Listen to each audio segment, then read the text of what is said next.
Science के मुताबिक जब भी हम किसी चीज को समझ नहीं पाते तो उसका मतलब ये नहीं होता कि वो चीज एग्जिस्ट नहीं करती। इसका मतलब सिर्फ इतना होता है कि हम अभी उस लेवल पार नहीं पहुंचे जहां हम यूज एक्सप्लेन कर सकें। हिस्ट्री में कई बार ऐसा हो चुका है कि जो चीज कभी इम्पॉसिबल मानी जाती थी वही बाद में नॉर्मल साइंस का हिस्सा बन गई। लेकिन कुछ फिनोमेना ऐसे भी होते हैं जो डेकेड्स तक रिकॉर्ड होने के बाद भी एक्सप्लेनेशन से बाहर रहते हैं।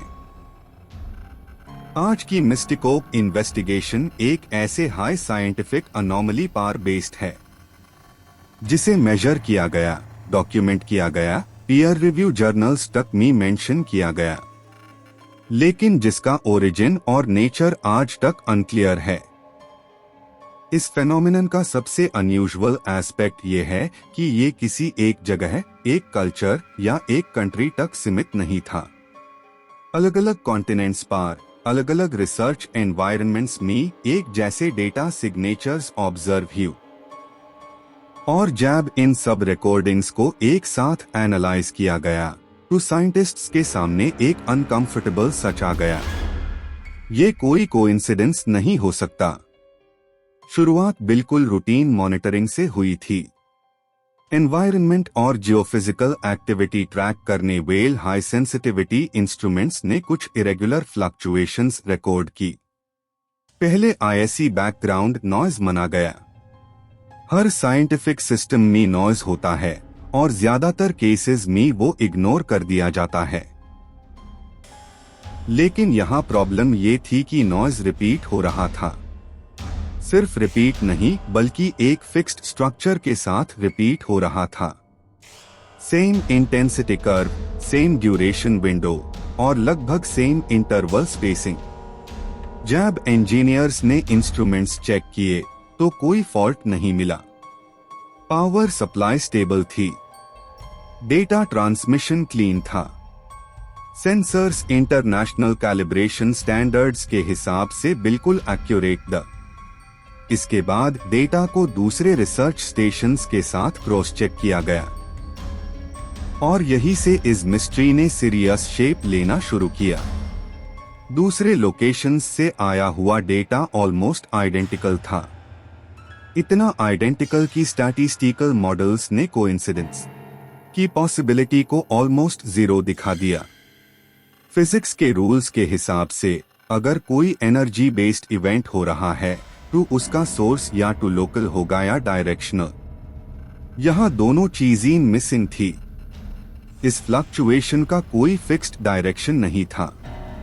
ये नॉर्थ से साउथ ट्रैवल नहीं कर रहा था, ना हाई ईस्ट से वेस्ट। ये एक साथ हर जगह प्रेजेंट लग रहा था, जैसे सोर्स हर जगह हो या फिर जैसे सोर्स कहीं भी ना हो।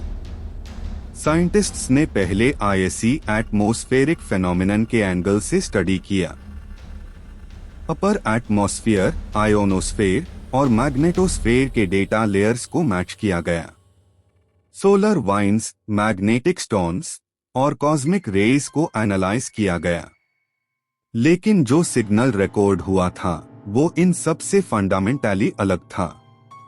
इसमें वो रैंडमनेस नहीं थी जो नेचुरल स्पेस फिनोमेना में होती है। इसमें एक स्ट्रेंज कंसिस्टेंसी थी, जैसे कोई प्रोसेस अपने आप को रेगुलेट कर रहा हो। अगला फोकस गया अर्थ के इंटीरियर की तरफ। जियोफिजिक्स के मुताबिक अर्थ के कोर में होने वाली मूवमेंट्स इलेक्ट्रोमैग्नेटिक इफेक्ट्स क्रिएट कर सकती है, लेकिन ये इफेक्ट्स लोकलाइज्ड होते हैं और ग्रेजुअली स्प्रेड करते हैं। यहाँ स्प्रेड का कोई एविडेंस नहीं था। इस फेनोमेनन का एक और डिस्टर्बिंग एस्पेक्ट टैब सामने आया जब साइंटिस्ट्स ने इसके साइड इफेक्ट्स स्टडी करने शुरू किए। इसके एक्टिव होने के दौरान कुछ लोकेशंस पर सेंसिटिव इलेक्ट्रॉनिक सिस्टम्स ने अनप्रेडिक्टेबल बिहेवियर दिखाया। कहीं नेविगेशन सेंसर्स ने स्लाइट डेविएशन शो की, कहीं टाइमिंग सिस्टम्स में माइक्रो लेवल डिले नोटिस हुआ। ये ग्लिचेस इतने छोटे थे कि आम लोग कभी नोटिस भी नहीं करते। लेकिन साइंस छोटी चीजों पर हाई फोकस करता है क्योंकि बड़ी डिस्कवरीज वहीं से निकलती है। ह्यूमन परसेप्शन पर भी इसका सटल इफेक्ट रिकॉर्ड हुआ। कुछ लोगों ने रिपोर्ट किया कि उन्हें कुछ सेकंड्स के लिए लगता था जैसे सराउंडिंग्स थोड़ी ऑफ है, जैसे आंखों और दिमाग के बीच एक छोटा सा डिले हो गया हो। ना हैल्यूसिनेशन, ना फियर, बस परसेप्शन का एक टेम्परेरी मिसमैच। मेडिकल टेस्ट्स में कोई एबनॉर्मैलिटी नहीं मिली। ब्रेन इमेजिंग नॉर्मल थी। न्यूरल सिग्नल्स में कोई डैमेज नहीं। ये सिम्टम्स किसी नॉन साइकोलॉजिकल या न्यूरोलॉजिकल कंडीशन से मैच नहीं करते थे।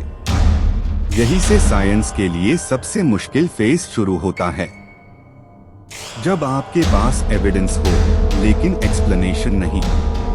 जब डेटा आपके थ्योरीज को फॉलो करने से इनकार कर दे। इस फेनोमेनन को एक्सप्लेन करने के लिए कई हाइपोथेसिस प्रपोज की गई।